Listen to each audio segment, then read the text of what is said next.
Hello everyone. तो इस video में हम आज कुछ इम्पॉर्टेंट वर्क देखने वाले हैं। ऐसे वर्क देखेंगे इस वीडियो में। तो ये भी आपके जी सीरीज का पार्ट रहेगा, ठीक है। जी सीरीज में हम ना सब टू द पॉइंट चलेंगे, एग्ज़ाम ओरिएंटेड चलेंगे, ठीक है। बट आपको ये मिलेगा कैसे? ये आपको क्वेश्चन के माध्यम से मिलेगा, क्वेश्चन के थ्रू से मिलेगा, ठीक है। जिससे क्या हो जाएगा कि हमारी प्रैक्टिस भी होती रहेगी और हमारा जो फैक्ट वगैरह है वो कवर भी होता रहेगा, साथों साथ चलेगा। और हमारा रिवीजन भी होता रहेगा, प्रैक्टिस भी होता रहेगा, जो फैक्ट वगैरह हैं वो भी कवर होते रहे, ठीक है। तो स्टार्ट करने से पहले ये जो इम्पोर्टेंट चीज़ें हैं, मैं चाहती हूँ ये भी आपके ये जो PDF है मेरी ना, ये भी आपके पास रहे, साथों साथ हम करते रहें तो ज़्यादा this will increase your knowledge. ये जो मेरी PDF है, ठीक है, यही कहना चाहूँगी। ये 7-9 में आपको मिल जाएगी। एक मिनट, ये जो PDF है आपको ये 7-9 में मिल जाएगी। ये PDF आपको 7-9 में मिल जाएगी। और यहाँ पे ये आपको फैक्ट भी है कि क्या क्या इसमें है, ये आप देख सकते हैं। बट ये प्रैक्टिस के लिए बेस्ट होगी, प्रैक्टिस विद आंसर है, ठीक है। आपके TGT के लिए तो इम्पोर्टेंट है ही है, ये PGT के लिए भी इम्पोर्टेंट है, ठीक है। दोनों के लिए ये बूथ है। सेकेंड जो PDF है ये आपको 189 में मिलने वाली है। इसमें आप देख सकते हैं 4 राइटर को कंप्लीट किया गया है। स्पेशली ये TGT के लिए है, for TGT, for UP TGT, ठीक है।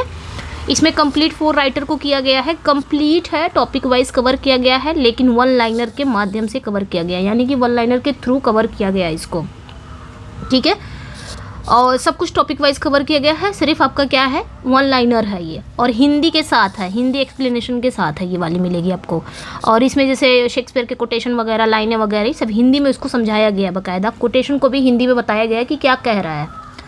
ये 189 में मिलने वाली है। थर्ड PDF जो आपको है ये 199 में मिलेगी।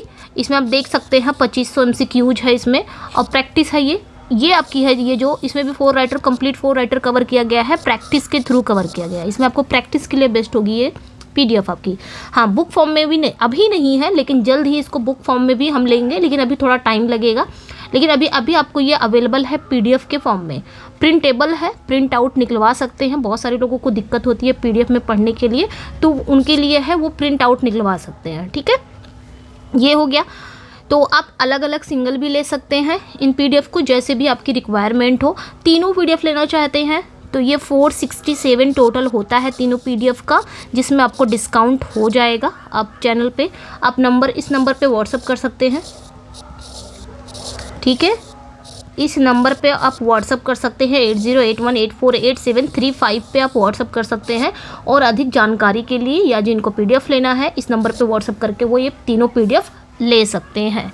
ओके, 467 टोटल होता है, लेकिन हम इसको 3399 में देते हैं आफ्टर डिस्काउंट तीनों PDF। और इसके साथ एक PDF और भी है आप लोग के लिए, ये PGT वालों के लिए है। बहुत सारे ये बार बार आ रहा था मैसेज कि मैम PGT के लिए करिए, PGT के लिए करिए। तो ये PGT के लिए मैंने बनाया है, पूरा PDF है PGT का। और यकीन मानो इसमें कंटेंट ना, इतने अच्छे कंटेंट है, कई जगह का कलेक्शन है ये। और सारे 18 राइटर मैंने इसमें कंप्लीट किए हैं। ये है 1 लाइनर के फॉर्म में, ठीक है। क्वेश्चन के माध्यम से नहीं है, 1 लाइनर है लेकिन। और इसका भी हिंदी के साथ एक्सप्लेनेशन है, हिंदी में है ये, मतलब एक्सप्लेन किया गया है, आंसर विद हिंदी एक्सप्लेनेशन, ठीक है। तो ये याद रखना है। ये आपको 269 इसकी प्राइस रखी गई है, क्योंकि भाई 18 राइटर है, बहुत सारा कवर करना पड़ा, काफ़ी टाइम भी लिया। तो 269 में ये आपको मिल जाएगा, ठीक है। तो ये याद रखना है। और जिन्हें TGT PGT बोझ चाहिए, तो फिर वो उनके लिए भी डिस्काउंट है, तो अपने ध्यान रखना है। इस नंबर पर आप व्हाट्सअप कर सकते हैं, ठीक है। इस नंबर पे व्हाट्सअप करके जो भी PDF आपको चाहिए, इस नंबर पे व्हाट्सअप करके आप ले सकते हैं। ये तो हो गई मेरी PDF की जानकारी। अब हम क्वेश्चन पे चलते हैं। और एक बात और क्लियर कर दूं, मैं अपने PDF का क्वेश्चन अपने YouTube चैनल पे नहीं कराती हूँ, क्योंकि अगर करा दूंगी तो मेरे जो बच्चे लिए हैं पेड, उनके लिए ये सही नहीं रहेगा ना। तो ऐसा नहीं है, मेरी YouTube का कंटेंट अलग है, मेरी जो PDF है उसका कंटेंट अलग है, वो थोड़ा हट के बनाया गया है। भाई वो पेड है तो थोड़ा बहुत तो उसको रिस्पॉन्स मिलना चाहिए ना, वो अलग है। और ये जो मैं करा रही हूँ ये भी आपके मतलब टॉपिक वाइज ही कवर करा रही हूँ। जी सीरीज में जो हम लोग कर रहे हैं ना, ये टॉपिक वाइज ही कवर हो रही है। मतलब क्या क्या चीज़ें आ सकती हैं एग्ज़ाम में, टॉपिक वाइज हम इसको कवर कर रहे हैं। तो अब देखेंगे आज की जो ये क्लास है, ये बहुत ही इंपॉर्टेंट होने वाली है, इसको शेयर ज़रूर करिएगा। मैं पहले बता दे रही हूँ कि किस पे बेस्ड है ये क्लास। तो जैसा होता नहीं है कि दो एक सिमिलर वर्क है, जैसे हैमलेट को किसने लिखा है, तो शेक्सपियर ने। द हैमलेट किसने लिखा है, या प्रिल्यूड को किसने लिखा है, तो ये सब वर्क हम देखने वाले हैं इस वीडियो में। और शेक्सपियर के प्लेज में कितने प्लेज ऐसे हैं जो जहाँ पे क्रॉस ड्रेसिंग यूज़ हुई है, तो ये भी हम इसमें देखने वाले हैं। तो ये बहुत इंपॉर्टेंट क्लास होने वाली है, इसको शेयर ज़रूर करिएगा। हु रोट हैमलेट, हैमलेट किसने लिखा है, क्विक रिवीजन के तौर पे चलेंगे इसको। हु रोट हैमलेट, हैमलेट किसका वर्क है, आपके ऑप्शन में फॉकनर है, जॉनसन है, विलियम शेक्सपियर है, टी.एस. इलियट है। तो हैमलेट जनरली हम जानते हैं हैमलेट किसका है, विलियम शेक्सपियर का है। तो यहाँ पे तो राइट आंसर हो जाएगा विलियम शेक्सपियर। एडिशनल नॉलेज नहीं दूंगी क्योंकि आगे आपके क्वेश्चन बने हैं, ठीक है। आगे क्वेश्चन आएंगे हम, नेक्स्ट वन पे आएंगे। विच author is associated with the Hamlet. अब यहाँ पे क्या कहा जा रहा है कि कौन सा ऑथर है जो एसोसिएट है द हैमलेट, किस ऑथर ने द हैमलेट लिखा है। हमने हैमलेट जान लिया है, तो हैमलेट तो हम सभी को पता है, ये हमारे शेक्सपियर ने लिखा है, शेक्सपियर का वर्क है जो कि ट्रेजेडी है, ठीक है। ये ट्रेजेडी में से एक है, ये हमको पता है। लेकिन अगर द हैमलेट पूछ लिया कि द हैमलेट किसका है, तो वो आपका जो राइट आंसर हो जाएगा वो आपका करेक्ट हो जाएगा। द हैमलेट किसका है, तो विलियम फॉकनर जी का है, ठीक है, ये याद रखना है। ओके, इस टाइप के क्वेश्चन आते हैं, बन सकते हैं, है ना, कि द हैमलेट लगा दिया, हमने पढ़ा है, अरे हम हैमलेट तो है शेक्सपियर का, हमने जल्दबाजी में उसमें शेक्सपियर भी है, इसमें मैंने शेक्सपियर भी रख दी, तो कितने लोग अभी यहीं पे गलत कर देंगे। अगर मैं इसी ऑप्शन में शेक्सपियर भी रख देती तो कितने लोग इसी को गलत कर देते हैं, हैमलेट द हैमलेट को शेक्सपियर पे लगा देते हैं। तो यही चीज़ हमें अलग करनी है कि हैमलेट किसका है, शेक्सपियर का, द हैमलेट किसका है, विलियम फॉकनर का है, ठीक है। नेक्स्ट वन पे आएंगे। नेक्स्ट वन क्वेश्चन क्या है, who is the author of alchemist. Alchemist का ऑथर कौन है, इसमें टीजीटी पीजीटी बूथ है, ऐसा नहीं है कि ओनली मैंने टीजीटी का ही लिया है। टीजीटी में 4 राइटर हैं तो 4 क्वेश्चन लेके नहीं आऊँगी ना, सब मिक्स करके लेके आऊँगी। ये इस टाइप के क्वेश्चन होते हैं, तो हमको टीजीटी पीजीटी बोथ लेके चलना पड़ता है यहाँ पे। देखिए, एल्केमिस्ट जो कि एक कॉमेडी है, ये इसका ऑथर कौन, मतलब एल्केमिस्ट किसने लिखा है, जो कि एक कॉमेडी है। T S. Eliot, Ben Jonson, William Shakespeare, Katherine Mansfield, किसने लिखा है बताना है। तो देखिए यहाँ पे जो राइट आंसर हो जाएगा एल्केमिस्ट जो कि एक कॉमेडी है, ये किसने लिखा है, बेन जॉनसन जी ने लिखा है। तो ये याद रखना है, कुछ एडिशनल नॉलेज नहीं दूंगी इसमें क्योंकि आगे क्वेश्चन एडिशनल वाला मैंने बना ही दिया है, और ये क्वेश्चन मैंने खुद बनाया है, ऐसा नहीं है कि मतलब मैंने कहीं किसी बुक से कॉपी किया है, बना के लेके आई हूँ, फैक्ट से क्वेश्चन बनाना पड़ता है। The cat and Shakespeare was written by, the cat and Shakespeare ये किसने लिखा है, ये भी आ गया इसी में। द कैट एंड शेक्सपियर ये किसका वर्क है, Raja Rao, William Faulkner, D.H. Lawrence, William Wordsworth, ठीक है, द कैट एंड शेक्सपियर। इसके बाद हम देखेंगे ना कि 4 राइटर हमारे हैं उसमें टीजीटी में, तो 4 राइटर पे कितने लोगों ने बुक्स लिखे हैं। जैसे शेक्सपियर पे कितने लोग, जैसे आप खुद ही देख सकते हैं शेक्सपियर पे उन्होंने कितने वर्क लिखे गए हैं ना, शेक्सपियर के नाम पर कितनी बुक्स लिखी गई हैं, और 3 राइटर पे भी मिला के हम उस पर भी पढ़ने वाले हैं। जैसे यहीं पे देख लिया द कैट एंड शेक्सपियर, तो ये किसने लिखा है, राजा राव ने लिखा है, ठीक है। अभी हम बहुत कुछ पढ़ने वाले हैं कि ऐसे जैसा होता नहीं है कि शेक्सपियर की लाइनें जो होती हैं, जैसे उनके इंपॉर्टेंट प्लेज हैं, उनकी लाइनों को भी टाइटल बहुत सारे राइटर ने अपने वर्क का टाइटल बनाया है। जैसे कि मिरांडा ये वर्ड बोलती है, एक कोटेशन बोलती है, ब्रेव न्यू वर्ल्ड, उसमें आता है ब्रेव न्यू वर्ल्ड आता है ना उसमें, तो यहाँ से उन्होंने उठा लिया है। ये मिरांडा की स्पीच की एक लाइन है, यहाँ से इन्होंने उठा लिया है, ठीक है, उन्होंने अपने नॉवेल का टाइटल बना लिया है। तो इस टाइप का, जैसे कि साउंड एंड फ्यूरी मैकबेथ बोलता है ना एक स्पीच, उसमें साउंड एंड फ्यूरी करके आता है वर्ड, तो ये विलियम फॉकनर ने इस टाइटल को उठा के अपने नॉवेल में रख दिया, अपने नॉवेल अपने वर्क की टाइटल बना दिया। तो इस टाइप के भी क्वेश्चन हम देखने वाले हैं, सब कुछ तैयार हम करने वाले हैं, ठीक है। तो यहाँ पे हम देखेंगे द कैट एंड शेक्सपियर किसने लिखा है, राजा राव ने लिखा है। आगे बढ़ते हैं हम क्वेश्चन पे। Who pen the Prelude, the Prelude किसने लिखा है ये बताना है। विलियम वर्ड्सवर्थ है, विलियम शेक्सपियर है, टी.एस. इलियट है, बेन जॉनसन। मैंने इसमें क्या किया है, कन्फ्यूज़ नहीं किया है कि द प्रिल्यूड रख दिया है तो उसमें और भी राइटर को मैंने कंप्लीट कर दी। जैसा भी मैंने ऊपर पढ़ाया हैमलेट, द हैमलेट, तो हैमलेट को मैंने शेक्सपियर भी उसमें रख दिया, विलियम फॉकनर भी रख दिया। ऐसा नहीं किया है कि आप कंफ्यूज हो, एकदम क्लियर कट ये क्वेश्चन लेके आई हूँ ताकि आप कहीं पे भी कंफ्यूजन ना रखें। मैंने उसमें एक ही राइटर को रखा है, जैसे कि द प्रील्यूड किसने लिखा है, विलियम वर्ड्सवर्थ ने लिखा है। तो यहाँ पे सिर्फ विलियम वर्ड्सवर्थ मिलेंगे और कोई नहीं मिलेगा। जैसे कि आगे भी देखेंगे क्वेश्चन, प्रील्यूड किसने लिखा है, तो यहाँ पे जो प्रील्यूड लिखा है वही राइटर मिलने वाले, यानी कि मैंने इसमें विलियम वर्ड्सवर्थ को भी रख दिया है। इससे क्या होती है ना, कन्फ्यूज़न क्रिएट होता है। कन्फ्यूज़न हमें नहीं रखना, हमें तो उसी चीज़ को तो दूर करना है ना। तो ये विलियम वर्ड्सवर्थ हो गए। द प्रील्यूड अगर पूछा जाए, हम लोग तो पढ़ते ही हैं, द प्रील्यूड कितनी बार पढ़ चुके हैं, तो ये विलियम वर्ड्सवर्थ का है। लेकिन अगर पूछ लिया गया कि प्रील्यूड्स किसका वर्क है, तो आप क्या बताएंगे, प्रील्यूड किसका वर्क है। ठीक है, अगर पूछ लिया जाए कि प्रील्यूड किसका वर्क है, विलियम फॉकनर का है, टी.एस. इलियट का है, कैथरीन मैन्सफील्ड का है कि डी.एच. लॉरेंस का है, तो टी.एस. इलियट का है प्रील्यूड, याद रखना है। यहीं पे एक क्वेश्चन पूछ लेती हूँ, अगर पूछ लिया जाए आप प्रील्यूड किसका है, आई थिंक ये क्वेश्चन नहीं है इसमें, आप प्रील्यूड किसका है। The prelude William Wordsworth, only preludes अगर पूछा जा रहा है तो टी.एस. इलियट। और अगर पूछ लिया जाए कि आप प्रील्यूड किसने लिखा है, तो ये जो राइट आंसर हो जाएगा ये आपका डी.एच. लॉरेंस हो जाएंगे। ठीक है, आप प्रील्यूड अगर पूछ लिया गया, आगे क्वेश्चन है शायद ये। ओके, चलिए इसको मैंने बता ही दिया है, आगे क्वेश्चन भी आपको मिलने वाला था ये। खैर, यहाँ पे जो राइट आंसर हो जाएगा ये बी हो जाएगा। प्रील्यूड किसका वर्क है, टी.एस. इलियट का वर्क है। और यहाँ पे हमने पढ़ा है द प्रील्यूड विलियम वर्ड्सवर्थ, और आपका प्रील्यूड्स टी.एस. इलियट। नेक्स्ट वन पे आएंगे, who wrote a prelude, a prelude किसने लिखा है। ठीक है, अ प्रील्यूड किसने, जब मैंने बता ही दिया है, डी.एच. लॉरेंस ने लिखा है। तो ये कन्फ्यूज़न नहीं क्रिएट करना है। ठीक है, अब यहाँ पे आगे पे आएंगे हम, आगे क्या है, ओनली प्रील्यूड है ये, जो कि एक शॉर्ट स्टोरी है। आगे बता भी दिया है कि ये क्या है, शॉर्ट स्टोरी है।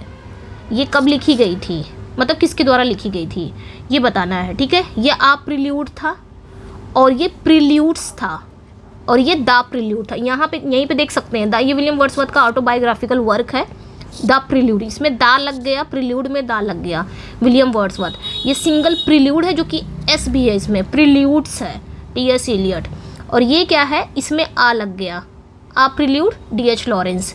और इसमें क्या है आपका, ओनली प्रील्यूड है, जो आगे बता भी दिया गया है कि शॉर्ट स्टोरी है। ये किसने लिखा है, ये जो प्रील्यूड है ये एक शॉर्ट स्टोरी है, किसने लिखा है, तो राइट आंसर कैथरीन मैन्सफील्ड हो जाएगा।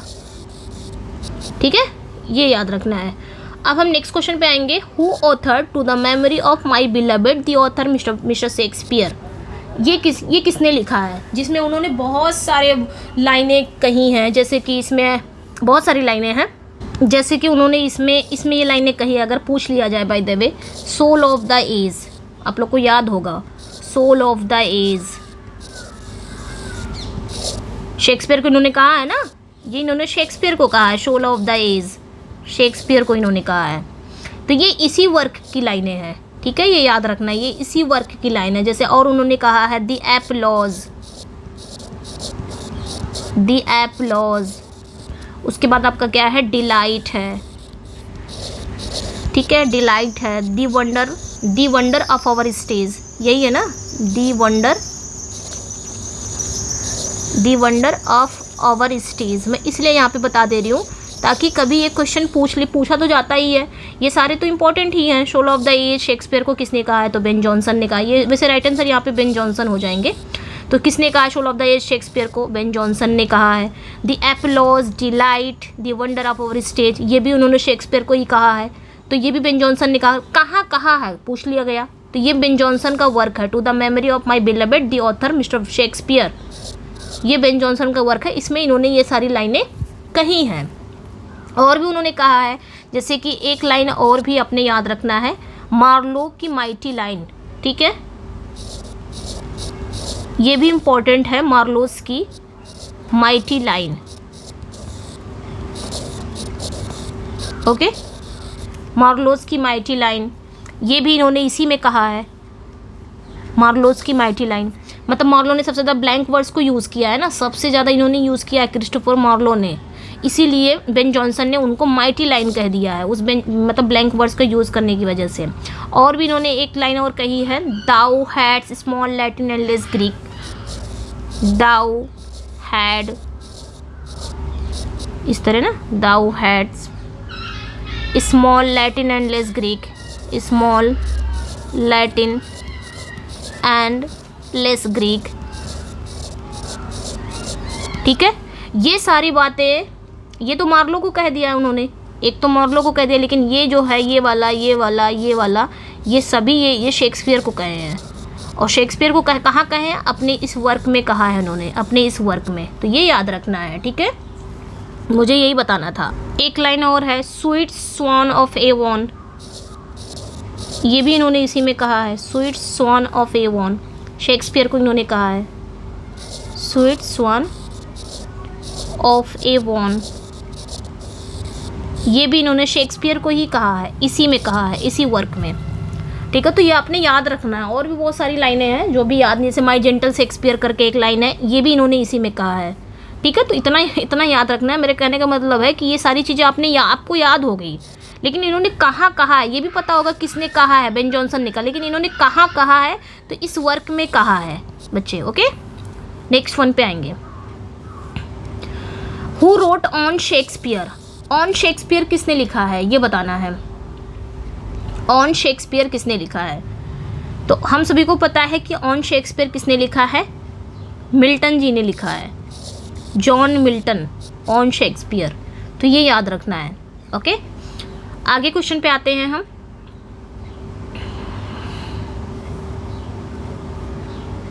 आगे क्वेश्चन पे आते हैं, टू वर्ड्सवर्थ किसने लिखा है? Written by Matthew Arnold, P B Shelley, Samuel Taylor Coleridge, John Keats. अब यहाँ पे तो दोनों हैं, आप बता सकते हो किसने लिखा है टू वर्ड्सवर्थ। ठीक है, ये बताना है टू वर्ड्सवर्थ किसने लिखा है। तो यहाँ पे जो राइट आंसर हो जाएगा ना, पीबी शेली हो जाएगा, कंफ्यूज नहीं होना है, ये पीबी शेली करेक्ट है। जब भी बात आएगी पीबी शेली का, ये सोनेट है, आई थिंक ये सोनेट है पीबी शेली का। ठीक है, कंफर्म नहीं हूँ इसलिए लिखूंगी नहीं। ठीक है, तो ये टू वर्ड्सवर्थ जो है ये पीबी शेली का है, ये एक सोनेट है। ठीक है, जो वर्ड्सवर्थ की पोइट्री पे उन्होंने लिखा है। और यहीं पे चीज़ बता दे रही हूँ, अच्छा सभी के दिमाग में आ रहा होगा कि एस टी कॉलरिज ने भी लिखा है, तो एस टी कॉलरिज ने टू विलियम वर्ड्सवर्थ लिखा है, ये याद रखना है, टू विलियम वर्ड्सवर्थ लिखा है, कंफ्यूज नहीं होना है। यहाँ से क्वेश्चन आया था लास्ट टाइम। अच्छा, इनके वर्क की लाइनें भी पूछ सकता है, जैसे ये कि एस टी कॉलरिज का था ना टू विलियम वर्ड्सवर्थ, इसमें एक लाइनें है ना, वर्ड्सवर्थ वॉज, एक लाइन है ये मुझे याद आ रही है, Wordsworth was ever enduring man, यही तो लाइनें थी ना, इंड्यूरिंग मैन, ये लाइनें थी, ये इसी की लाइनें हैं। ठीक है, किसने कहा है? एस टी कॉलरिज ने। ओके, और यही लाइनें आई थी टीजीटी 2021 में, एवर इंड्यूरिंग मैन किसने कहा है? तो एस टी कॉलरिज ने कहा है। कहाँ पे? टू विलियम वर्ड्सवर्थ की। तो इनकी ना, जैसे ये टू वर्ड्सवर्थ पीबी शेली की है जो कि एक सोनेट है, तो यहाँ से भी लाइनें पूछी जा सकती है, जैसे कि यहाँ से पूछी गई थी, ये लाइनें इसी की है, एवर इंड्यूरिंग मैन, तो पूछ ली जाएंगी, कहीं से भी लाइनें पूछी जा सकती हैं। ठीक है, नेक्स्ट वन पे आएंगे, who is the author of Shakespeare. अच्छा, हमने देखा कि शेक्सपियर, ऑन शेक्सपियर किसने लिखा है? तो जॉन मिल्टन ने, यहाँ पढ़ा था ना, ऑन शेक्सपियर तो जॉन मिल्टन ने लिखा है। ठीक है, ये ऑन शेक्सपियर इन्होंने लिखा था। और यहाँ पे शेक्सपियर पूछा गया कि शेक्सपियर किसने लिखा है, तो हम मैथ्यू अर्नोल्ड पे जाएंगे। शेक्सपियर किसने लिखा है? मैथ्यू अर्नोल्ड जी ने लिखा है। इन सब की लाइनें भी पूछी जा सकती हैं, तो आपने तैयार रखना है, इन सब की लाइनें भी कहीं से भी पूछा जा सकता है। नेक्स्ट वन आएंगे, हु रोट ओ नाइटिंगल, जो कि एक सोनेट है, जिसे हम टू द नाइटिंगल के रूप में भी जाना जाता है ये। तो ये किसने लिखा है? कहने का मतलब ये है, ये लिखा किसने है? ये सोनेट नंबर फर्स्ट भी है, इसको सोनेट नंबर फर्स्ट भी कहा जाता है। तो ये मिल्टन जी का है। ठीक है, याद रखना है, ये मिल्टन का है, जिसका ओ नाइटिंगल भी नाम है, इसे टू द नाइटिंगल भी कहा जाता है। ठीक है, और इसे सोनेट फर्स्ट भी कहा जाता है। नेक्स्ट वन पे आएंगे। नेक्स्ट वन क्वेश्चन जो है, ओड टू अ नाइटिंगल किसका है? एक वर्क है ये, ओड टू अ नाइटिंगल, ये किसका वर्क है बताना है। तो नाइटिंगल, ओनली नाइटिंगल हो गया तो मिल्टन हो गए, वो एक सोनेट था। ओड टू अ नाइटिंगेल ये ओड है, ये क्या है, एक ओड है। ओड टू अ नाइटिंगेल किसका है, जॉन कीट्स जी का है। ठीक है, तो ये याद रखना है। नेक्स्ट वन पे आएंगे, सारे कन्फ्यूज़न वर्क है, ये सारे कन्फ्यूज़न मतलब एक ही जैसे वर्क हैं जो कन्फ्यूज़ करते हैं किसने किसने लिखा है। थोड़ा सा आपने दिमाग लगाना है तो अपने समझ जाओगे कि कौन किसने लिखा है। नाइटिंगल्स किसने लिखा है, अब वो हमने नाइटिंगल पढ़ा, ओनली नाइटिंगल जिसे टू द नाइटिंगल भी कहा जाता है, तो वो मिल्टन हो गए। ओड टू नाइटिंगल अगर पूछा जाए, ओड टू अ नाइटिंगल, तो वो जॉन कीट्स हो गए जो कि एक ओड है। उसके पहले जो था वो मिल्टन का सोनेट था, ओ नाइटिंगल था ना, ओनली ओ नाइटिंगल। अब क्या पूछा, नाइटिंगल्स किसने लिखा है। ठीक है, नाइटिंगल के ये क्या है, ये भी याद रखना है कि ये है क्या। नाइटिंगल्स ये लिखा किसने है, रॉबर्ट ब्रिज ने लिखा है। ठीक है, नाइटिंगल्स ओनली रॉबर्ट ब्रिज ने। नेक्स्ट पे आएंगे, नेक्स्ट वन है हु ऑथर द नाइटिंगल, ये एक कॉन्वर्सेशनल पोएम है, द नाइटिंगल। ठीक है, ये एक कॉन्वर्सेशनल पोएम है। थोड़ा सा एक बार क्विक रिवीजन हम लोग करते हैं। जो उनका था ओ नाइटिंगल था, कंफ्यूज नहीं होना है, ओ नाइटिंगल था जो कि एक सोनेट था। ठीक है, ये मिल्टन जी का है ओ नाइटिंगल। उसके बाद आते हैं ode to a nightingale, ode to a nightingale ये कीट्स का है। उसके बाद आते हैं ओनली नाइटिंगल्स, ओनली इसमें कुछ नहीं जुड़ा है, सिर्फ नाइटिंगल्स लिखा है, नाइटिंगल्स ये किसका था, ओनली नाइटिंगल्स, ब्रिज, रॉबर्ट ब्रिज का। ठीक है, उसके बाद आएंगे द नाइटिंगल, द नाइटिंगल जो कि एक कॉन्वर्सेशनल पोएम है, ये किसका है, तो ये एस.टी. कॉलरिज का है। ठीक है, ये किसका है, एस.टी. कॉलरिज का है। नेक्स्ट क्वेश्चन पे आएंगे हम। नेक्स्ट वन है टू आई स्काईलार्क, यहाँ पे भी कंफ्यूजन नहीं होना है। टू आई स्काईलार्क मैंने हटा ही दिया है, तो ये विलियम वर्ड्सवर्थ का है। सेम वर्क उन्होंने लिखा है टू आई स्काईलार्क, पी.बी. शैली ने भी लिखा है टू आई स्काईलार्क, यही सेम इनका भी है, पी.बी. शैली का भी। तो जैसे ऑप्शन आएगा ऑप्शन के अकॉर्डिंग आप इसको रखेंगे। देखिए मैंने सिर्फ विलियम वर्ड्सवर्थ को रखा है, पी.बी. शैली नहीं रखा है। अगर वर्ड्सवर्थ नहीं आ रहे हैं, पी.बी. शैली आ रहा है तो आप पी.बी. शैली पे लगा देंगे। ठीक है, आगे वही क्वेश्चन भी है, who wrote to I skylark, तो यहाँ पे पी.बी. शैली करेक्ट हो जाएंगे। देखिए इसमें वर्ड्सवर्थ नहीं है। ठीक है, तो कन्फ्यूज़न नहीं रखना है, मैंने कन्फ्यूज़न को हटा ही दिया है। अब आगे आएंगे हम, हु रोट सैली स्काईलार्क, सैली का स्काईलार्क किसने लिखा है। यकीन मानो मुझे पढ़ाते पढ़ाते याद हो गया, सैली का स्काईलार्क किसने लिखा है, तो ये किसने लिखा है, हार्डी ने लिखा है, टॉमस हार्डी। ठीक है, टॉमस हार्डी ने लिखा है सैली का स्काईलार्क, ये याद रखना है। अब ये नहीं कि सैली का स्काईलार्क तो सैली पे चले जाओगे, ऑप्शन में सैली रहेगा तो सैली नहीं, हार्डी पे आओगे आप, टॉमस हार्डी ने लिखा है। नेक्स्ट वन पे आएंगे, द रिक्ल्यूज जो 60 पोएम्स है, ये इसके ऑथर कौन है, द रिक्ल्यूज है जो कि 60 पोएम्स है, ये किसका है, William Wordsworth, Hardy, Nissim Ezekiel, William Blake. मैंने इसमें दोनों ही रख दिए हैं, यहाँ पे थोड़ा सा कन्फ्यूज़न क्रिएट होगा आपके लिए, लेकिन कुछ भी कन्फ्यूज़न क्रिएट नहीं करना अगर जिसका भी कंप्लीट हो तो। देखिए द रिक्ल्यूज वर्ड्सवर्थ ने भी लिखा है, लेकिन उनका क्या है, अनफिनिश्ड फिलोसफिकल पोएम है। यहाँ पे 60 पोएम्स ऑलरेडी लिख चुकी गई है, ये नेज़िम एज़ेकियल की है। ठीक है, ध्यान देना है, जब भी वर्ड्सवर्थ वाला पूछा जाएगा ना तो अनफिनिश्ड जरूर पूछा जाएगा, या नहीं भी पूछा गया तो वो ऑप्शन के अकॉर्डिंग जाएंगे, या ये सब नहीं पूछा जा रहा है, ओनली द रिक्ल्यूज पूछा जा रहा है। ओनली द रिक्ल्यूज अगर आएगा तो विलियम वर्ड्सवर्थ पे जाएंगे, या फिर अगर पूछ लिया मतलब ये तो पूछने पे है ना, ये रिक्ल्यूज है, 60 पोएम्स इन्होंने लिखा है तो नेज़िम एज़ेकियल का है। मैंने इस हिसाब से क्वेश्चन बनाया है, who wrote the recluse unfinished philosophical poem, आपको आगे क्लियर कर दे रहा है क्या है ये। ठीक है, किसकी है, तो ये विलियम वर्ड्सवर्थ की है जो कि अनफिनिश्ड थी, एक फिलोसफिकल पोएम थी। ठीक है, तो ऑप्शन के अकॉर्डिंग ऐसे क्वेश्चन सही होंगे आपके। Who author London from hymns in darkness, ये किसने लिखा है, London from hymns in darkness, ये पूरी टाइटल है, किसने लिखी है, तो किसने लिखा है London from hymns in darkness, तो ये भी नेज़िम एज़ेकियल ही है। ठीक है, एंड नेक्स्ट पे आएंगे, लंदन 1802 किसने लिखा है, जिसका दूसरा टाइटल है मिल्टन। लंदन 1800 जो 1807 में पब्लिश हुआ था पोएम्स इन 2 वॉल्यूम्स में, तो हम सभी को पता है विलियम वर्ड्सवर्थ ने लिखा था, है ना, ये विलियम वर्ड्सवर्थ ने लिखा था। और इसका दूसरा टाइटल है टू मिल्टन, या तो टू मिल्टन पूछ लेगा या तो लंदन 1802, दोनों की टाइटल सेम ही है, मतलब अलग अलग है लेकिन एक ही वर्क की टाइटल है, तो विलियम वर्ड्सवर्थ ने लिखा है। ओके, लंदन 1802, इसका दूसरा टाइटल है टू मिल्टन। आगे पूछा जा रहा है who wrote the poem London, only London अगर पूछा जाए तो ये किसकी पोएम है? ओनली अगर लंदन पूछा जाए तो विलियम ब्लेक की पोएम है। हम 4 ऑप्शन नहीं पढ़ेंगे क्योंकि कन्फ्यूज़न क्रिएट होता है। नेक्स्ट पे आएंगे, who is the author of Coriolanus, Coriolanus के ऑथर कौन है? तो इस टाइप के जो क्वेश्चन है ना, तो मुझे इसलिए दोनों लेना पड़ा, कन्फ्यूज़न क्रिएट हो जाती है ना ये वाले क्वेश्चन के। अब मैं सिर्फ टीजीटी का नहीं ले सकती ना, पीजीटी वाले भी वही सेम क्वेश्चन लिखे हैं, तो हम क्या करेंगे, सेम वर्क के नेम है। तो कोरियोलेनस तो शेक्सपियर का है जिसको हम बार बार पढ़ रहे हैं, लेकिन अगर पूछ लिया गया कि कोरियोलेन किसके द्वारा लिखा गया है, तब क्या करेंगे? तब आप टी.एस. इलियट पे जाएंगे। ठीक है, तो ये चीज़ें इंपॉर्टेंट लग रही है कि नहीं? अपने फीडबैक ज़रूर दीजिएगा, अच्छा लग रहा है कि नहीं ये क्वेश्चन, इस टाइप के क्वेश्चन इंपॉर्टेंट है कि नहीं आप खुद बताएंगे। अब यहाँ से ना, ये यहाँ से कुछ क्वेश्चन ऐसे हैं मतलब वो क्रॉस ड्रेसिंग वाले क्वेश्चन है कि शेक्सपियर के कौन से ऐसे प्ले हैं जहाँ पे क्रॉस ड्रेसिंग यूज़ हुआ है। मैंने यहाँ पे थोड़ा सा वो नहीं दिया है क्रॉस ड्रेसिंग, मैं बता दे रही हूँ ना, 8 प्लेज ऐसे हैं जो शेक्सपियर के क्रॉस ड्रेसिंग यूज़ हुए हैं। 8 प्लेज हैं।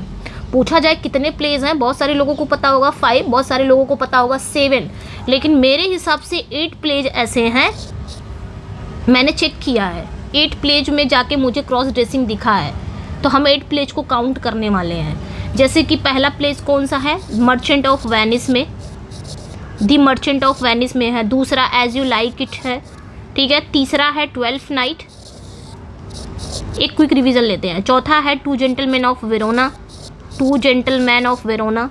पाँचवा है सिम्बलिन, और छठा है taming of the shrew, taming of the shrew. सातवां है merry wives of Windsor, merry wives of Windsor. और आठवां है love's labour lost, love's labour lost. कोई डिनाई नहीं कर सकता मैम इसमें नहीं है।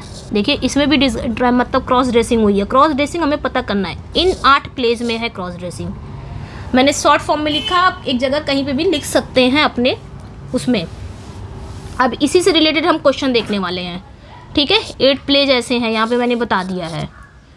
तो who disguise themselves as a lawyer in the merchant of Venice, तो मर्चेंट ऑफ वेनिस में किसने अपने आप को डिस्गाइज कर लिया था एक लॉयर के रूप में, जिसका नाम था, नाम जब वो डिस्गाइज हो गई थी तो अपना नाम क्या रखी थी, बाल्थज़र, बाल्थज़र। तो वो कौन थी? राइट आंसर यहाँ पे क्या हो जाएगा, पोर्शिया। ठीक है, यहाँ पे एक भी क्वेश्चन आप लोग का गलत नहीं होना चाहिए। फिर है उसके बाद in as you like it who disguises themselves as Ganymede. As you like it में कौन ऐसा है जिसने अपने आप को गैनीमेड के रूप में डिस्गाइज कर लिया था, मतलब वो एक लड़का बन गई थी, नाम क्या रखी थी, गैनीमेड। कौन है? तो हम ज़्यादा कन्फ्यूज़न क्रिएट नहीं करेंगे, रोज़ालिंड थी। इसकी एक बहन थी सीलिया, कज़िन थी सीलिया, इसने भी अपने आप को मतलब डिस्गाइज कर लिया था, तो नाम क्या रखी थी, एलिना, जो कि एक शेफर्डेस बनती है। ठीक है, ये डिस्गाइज वाला नेम है सीलिया का। आगे देखेंगे, who takes on the identity of Cesario in 12th night. तो 12th नाइट में कौन है जिसने अपने आप को छुपा लिया, यानी कि डिस्गाइज कर लिया सिजेरियो के नाम से, मतलब जब वो डिस्गाइज हुई तो नाम क्या रखी, सिजेरियो। कौन है वो? तो वियोला। ज़्यादा 4 ऑप्शन पढ़ने की ज़रूरत नहीं है। नेक्स्ट पे आएंगे, in two the gentleman of Verona who disguise themselves as a boy. तो टू जेंटलमैन ऑफ वेरोना में किसने अपने आप को एक बॉय के रूप में डिस्गाइज किया था, या फिर आप ये समझ लीजिए कि एक पेज बॉय के रूप में। क्वेश्चन यहाँ पे बनेगा, एक पेज बॉय के रूप में इसने अपने आप को डिस्गाइज कर लिया था। नाम क्या रखा था, सेबेस्टियन। ठीक है, सेबेस्टियन रखा था। तो कौन थी वो, जूलिया थी। और यहाँ से एक क्वेश्चन मुझे और याद आ रहा है, एक फैक्ट याद आ रहा है कि ये फर्स्ट प्ले है, ये पहला ऐसा प्ले है, फर्स्ट प्ले है जहाँ पे शेक्सपियर ने डिस्गाइज, जो क्रॉस ड्रेसिंग है, यूज़ हुआ है। तो यहाँ पे लिख दे रही हूँ मैं, क्रॉस ड्रेसिंग इज़ यूज्ड।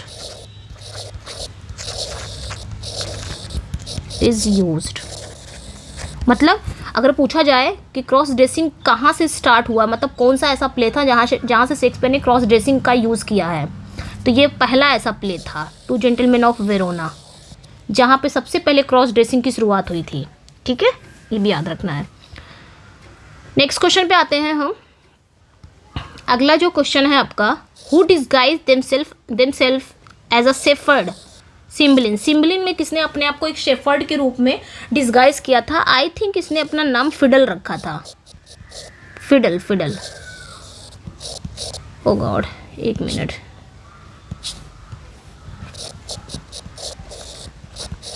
यही नाम था शायद इसने रखा था, इमोजन थी। ठीक है, मुझे थोड़ा सा यहाँ पे डाउट हो रहा है, लेकिन फिडल करेक्ट था। आई थिंक फिडल ही था। एक मिनट, स्पेलिंग में सही कर दूँ। फिडल था, ऐसे कुछ करके थी। मतलब इसने अपने नाम जब डिस्गाइज कर लिया था तो इसने अपना नाम फिडल करके ऐसे कुछ रखा था। ठीक है, नेक्स्ट पे आएंगे। नेक्स्ट वन है that in the taming of the shrew who takes on the role of Latin tutor named Cambio. अब यहाँ पे क्या पूछा जा रहा है कि टेमिंग ऑफ द श्रू किसने अपने आप को डिस्गाइज कर लिया एक लैटिन ट्यूटर के रूप में? नाम क्या रखा था? कैम्बियो। ठीक है, टेमिंग ऑफ द श्रू में हुआ है डिस्गाइज। तो लुसेंसियो है कि फोर्ड है कि फाल्स्टाफ है कि किंग लियर है, ये बताना है। ठीक है, यहाँ पे बताना है। ओके, तो ये जो यहाँ पे पहले से लुसेंसियो रहता है टेमिंग ऑफ द श्रू में, जो लुसेंसियो नाम का कैरेक्टर है, इसने अपने आप को एक लैटिन ट्यूटर के रूप में डिस्गाइज कर लिया था। नाम क्या रखा था? कैम्बियो। किस लिए ये हुआ था ये भी याद रखना है। बायंका करके जो थी टेमिंग ऑफ द श्रू में, कैथरीन की बहन थी ना बायंका, उसी को वो करने के लिए पटाने उठाने के चक्कर था ऐसा कुछ। ठीक है, तो एक यहाँ पे एक चीज़ और याद आ रही है कि एक और कैरेक्टर था होरेंशियो। टेमिंग ऑफ द श्रू की ही बात हो रही है। होरेंशियो नाम का एक कैरेक्टर था, इसने भी अपने आप को डिस्गाइज कर लिया था। मतलब अपने आप को इसने भी डिस्गाइज करके क्या बना था? एज अ म्यूजिशियन, एक म्यूजिशियन के रूप में अपने आप को डिस्गाइज किया था। तो ये भी याद रखना है। ठीक है, नेक्स्ट पे आएंगे। Who disguises themselves as a shy man named Master Brook in the Merry wives of Windsor. ठीक है, तो मैरी वाइफ्स ऑफ, मैंने कहा कि मैरी वाइफ्स ऑफ विंडसर में भी आपका हुआ है, डिस्गाइज हुआ है। तो कौन था अपने आप को एक शाई मैन के रूप में? ठीक है, जो मास्टर ब्रूक का नाम रखता है, यानी कि जब एक डिस्गाइज हो जाता है, अपने आप को डिस्गाइज कर लेता है, एक शाई मैन बन जाता है। नाम क्या रखता है? Master Brook. Merry wives of Windsor में कौन रहता है? तो ये याद रखना है, फोर्ड होता है। क्यों बनता है ये? फाल्स्टाफ के बारे में जानने के लिए ये अपने आप को क्या करते हैं? मिस्टर फोर्ड रहते हैं ना, मिसेज फोर्ड जो रहती है, मिस्टर फोर्ड, ये अपने आप को डिस्गाइज कर लेते हैं एक शाईमैन के रूप में। मास्टर ब्रूक नाम रखते हैं इसलिए ताकि फाल्स्टाफ के बारे में जान सके, उसकी नीयत क्या है। स्टोरी पढ़ेंगे तो आपको पता चलेगा। नेक्स्ट वन पे आएंगे। In the Merry wives of Windsor who disguise themselves as aunt Herne the hunter. ठीक है, तो दो डिस्गाइज हुआ था। एक तो फोर्ड ने किया था मैरी वाइफ्स ऑफ विंडसर में, ताकि पता कर सके फाल्स्टाफ के दिल में क्या है। तो एक शाई मैन मास्टर ब्रूक के रूप में उन्होंने डिस्गाइज कर लिया था फोर्ड। फिर किसने किया था? फाल्स्टाफ ने भी अपने आप को बचने के लिए, इन सभी से बचने के लिए, जैसे उनकी बीवियों के रूम में जाता है, मतलब घर में जाता है, तो उनके पतियों से बचने के लिए इसको क्या करती हैं? एक आंट के रूप में बना के कपड़ा वपड़ा पहना देते हैं कि ताकि ये आंट लगे, औरत लगे। तो ये क्या हो जाता है? अपने आप को एक आंटी के रूप में डिस्गाइज कर लेता है। हार्नी द हंटर नाम क्या रखता है? हार्नी द हंटर, जो उनके नौकरानी में से एक रहती है, उसी का ये डिस्गाइज कर लेता है, कपड़ा वपड़ा पहन के हो जाता है। तो ये याद रखना है। नेक्स्ट वन पे आएंगे। In love's labour lost who are the central characters refer to as king and his followers. ठीक है, आखिरी ये प्ले था। आई थिंक कितने प्लेज में हो गया? 8 प्लेज थे, है ना? आई थिंक 9 प्लेज हो गए ना। 9 प्लेज ऐसा था जहाँ पे डिस्गाइज हुआ था, 8 प्लेज नहीं है। मेरे हिसाब से 9 प्लेज हो गया है। ठीक है, इसको काउंट कर लीजिएगा, मैंने बताया है यहाँ पे। तो इन लव्स लेबर लॉस्ट में यहाँ पे पूछा जा रहा है, जो सेंट्रल कैरेक्टर हैं वो अपने आप को किंग एंड फॉलोअर्स के रूप में रेफर करते हैं। तो यहाँ पे ये लोग भी डिस्गाइज होते हैं। ठीक है, इसको मैं थोड़ा सा बता दे रही हूँ कि जो राजा थे, आई थिंक कौन था मुझे याद नहीं आ रहा इस समय, फर्डिनेंड नहीं, हाँ ऐसे कुछ थे। तो जो राजा थे और उनके जो कोर्टियर थे, दरबारी थे, ये सभी का दिल क्या आ जाता है, उन रानियों पे आ जाता है, उनकी नौकरानियों पे आ जाता है, राजा का रानी पे आ जाता है, नौकर का मतलब जो कोर्टियर है उन पे, बाकियों पे आ जाता है। तो ये लोग क्या करते हैं, अपने आप को ना सारे लोग डिस्गाइज कर लेते हैं और डिस्गाइज होके ये लोग उनके कैंप में जाते हैं, रानियों के कैंप में, जहाँ पे रानियाँ भी रहती हैं, उनकी नौकरानियाँ भी रहती हैं। तो उनके कैंप में ये लोग डिस्गाइज होके जाते हैं, अपने आप को डिस्गाइज कर लेते हैं सभी लोग और डिस्गाइज होके उस कैंप में जाते हैं। और जब कैंप में उन्हीं लोग से मिलने जाते हैं, जब कैंप में जाते हैं तो वहाँ जो रानियाँ, जो नौकरानियाँ सब रहती हैं, वो लोग पहले से ही डिस्गाइज रहती हैं, वो लोग भी डिस्गाइज करके इनसे मिलती हैं। तो ये लोग भी अपना भेष बदल के इन लोग से मिलती हैं, यानी कि ये लोग भेष बदल के जाते हैं। तो यहाँ पे ये लोग पहले से भेष बदले रहती हैं, ठीक है। तो कौन रहता है, किंग एंड हिज फॉलोवर्स, ये लोग डिस्गाइज करते हैं, ठीक है। तो यही चीज़ बतानी थी। आई थिंक 9 प्लेज हैं, 9 प्लेज ऐसे हैं जहाँ पे आपको क्रॉस ड्रेसिंग का एलिमेंट्स जरूर दिखेंगे, ठीक है। नेक्स्ट पे आएंगे। अगला जो क्वेश्चन है आपका, अब यहाँ पे ख़त्म हो गया है वो क्रॉस ड्रेसिंग वाला। यहाँ पे पूछा जा रहा है पोर्ट्रेट ऑफ अ लेडी किसने लिखा है, जो कि एक पोयम है, ये T.S. इलियट ने लिखा है, पोर्ट्रेट ऑफ अ लेडी, ठीक है, ये T.S. इलियट ने लिखा है। नेक्स्ट पे आएंगे, the portrait of a lady किसने लिखा है, जो कि एक नॉवल है। जो T.S. इलियट वाला क्या था, वो एक पोयम था, पोर्ट्रेट ऑफ अ लेडी। अब यहाँ पे the portrait of a lady ये एक नॉवल है, ये किसने लिखा है, तो हेनरी जेम्स ने लिखा है, ठीक है। नेक्स्ट पे आएंगे, हु रोट यूलिसिस, यूलिसिस किसने लिखा है, जो कि एक नॉवल है, जो कि एक नॉवल है, यूलिसिस किसने लिखा है। तो यहाँ पे आप किस पे जाएंगे, यूलिसिस किसने लिखा है, जो कि एक नॉवल है, तो जेम्स जॉयस पे जाएंगे, ठीक है, नॉवेल की बात कर रहा है यहाँ पे। और यहाँ पे जब पूछा जाएगा कि यूलिसिस किसने लिखा है, जो कि एक पोयम है, तब आप किस पे जाएंगे, टेनिसन पे जाएंगे, ठीक है। नेक्स्ट पे आएंगे, who is the author of possession, possession का ऑथर कौन है, जो कि एक नॉवल है, ठीक है। तो किसने लिखा है, तो यहाँ पे A.S. बॉयट ने लिखा है, ठीक है। पजेशन एक नॉवल है, जो किसने लिखा है, A.S. बॉयट ने लिखा है। नेक्स्ट पे आएंगे, who wrote possession, only possession किसने लिखा है, तो कमला मार्कंडे इन्होंने लिखा है, ठीक है। नेक्स्ट पे आएंगे, the birthday party is a play, ये एक प्ले है, किसने लिखा है, द बर्थडे पार्टी, जो कि एक प्ले है, तो किसने लिखा है, हैरोल्ड पिंटर ने लिखा है। द बर्थडे पार्टी ओनली पूछा जाएगा, ठीक है। अगर पूछा गया कि who is the author of the birthday boys, the birthday boys किसने लिखा है, तो आप किस पे जाएंगे, बर्ली पे जाएंगे, ठीक है, बोरिल बैनब्रिज, ठीक है, बोरिल बैनब्रिज ने लिखा है the birthday boys. The birthday party Harold Pinter, the birthday boys Beryl Bainbridge ने लिखा है। द ओल्ड वाइफ्स, ये द ओल्ड वाइफ्स टेल, ये एक नॉवेल है, किसने लिखा है, द ओल्ड वाइफ्स टेल, ये एक नॉवेल है, जिसको कौन लिखता है, अर्नोल्ड बैनेट ने लिखा है, अर्नोल्ड बैनेट ने लिखा है, ठीक है। और अगर पूछा जाए the old wife, who wrote the play, the old wives tale, ये एक प्ले है, the old wives tale, same वैसे ही है, बस वहाँ पे वो क्या नॉवल था, ये प्ले था, इसको किसने लिखा है, ठीक है, तो जॉर्ज पील ने लिखा है, याद रखना है। जॉर्ज पील जो हमारे यूनिवर्सिटी विट्स के एक हिस्सा हैं, जॉर्ज पील। नेक्स्ट पे आएंगे, अ पैसेज टू इंडिया किसने लिखा है, अ पैसेज टू इंडिया, तो जो कि एक नॉवेल है, ये किसने लिखा है, अ पैसेज टू इंडिया, तो E.M. फॉस्टर ने लिखा है, ठीक है। एंड लास्ट क्वेश्चन है आज का, who wrote the poem Passage to India, ये पोयम है, ये किसने लिखा है, वो था एक novel, a Passage to India, जिसको E.M. फॉस्टर ने लिखा था, वो एक नॉवेल था। यहाँ पे एक पोयम है पैसेज टू इंडिया, इसको किसने लिखा है, तो ये याद रखना है आपने। वॉल्ट विटमैन, जो फादर ऑफ फ्री वर्ड्स के लिए जाने जाते हैं, वॉल्ट विटमैन ने लिखा है, जो फादर ऑफ फ्री वर्ड्स के लिए जाने जाते हैं। एंड नेक्स्ट वन है, लास्ट वन है, लास्ट ही है, लास्ट वन है, यहाँ पे लास्ट है, अ पैसेज टू इंग्लैंड, इसके ऑथर कौन है, तो कौन है, नीरज सी चौधरी। तो मिलता जुलता सारा वर्क मैंने एक वीडियो में कवर करा दिया है। अब आपको और वर्क पढ़ने की ज़रूरत नहीं है, मतलब सिमिलर वर्क कहीं और भटकने की ज़रूरत नहीं है कि ये किसने लिखा था, ये किसने कहाँ मिल जाएगा। सब कुछ एक वीडियो में मैंने इंक्लूडेड करके सब कुछ एक जगह कलेक्ट करके मैंने लाया आप लोग के लिए।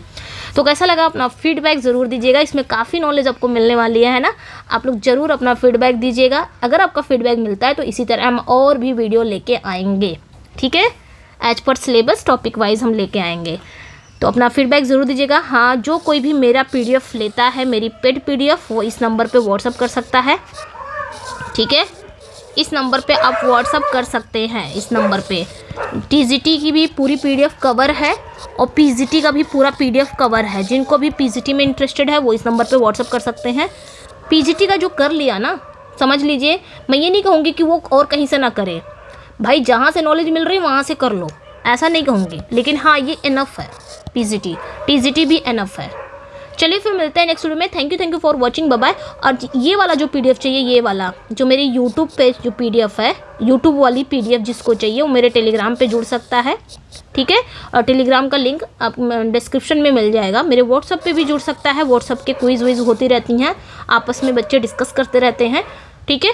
मैं क्विज़ नहीं देती, लेकिन बच्चे आपस में ज़रूर अपना क्विज़ विज़ डिस्कस करते रहते हैं। तो व्हाट्सअप पे जुड़ने के लिए आप क्विज़ विज़ कर पाएंगे, लेकिन हाँ वहाँ पे मैं पीडीएफ नहीं देती, मैं टेलीग्राम पे पीडीएफ देती हूँ। तो टेलीग्राम पे जुड़ना ज़रूरी है, ठीक है। चलिए फिर मिलते हैं नेक्स्ट वीडियो में। Thank you for watching, bye bye.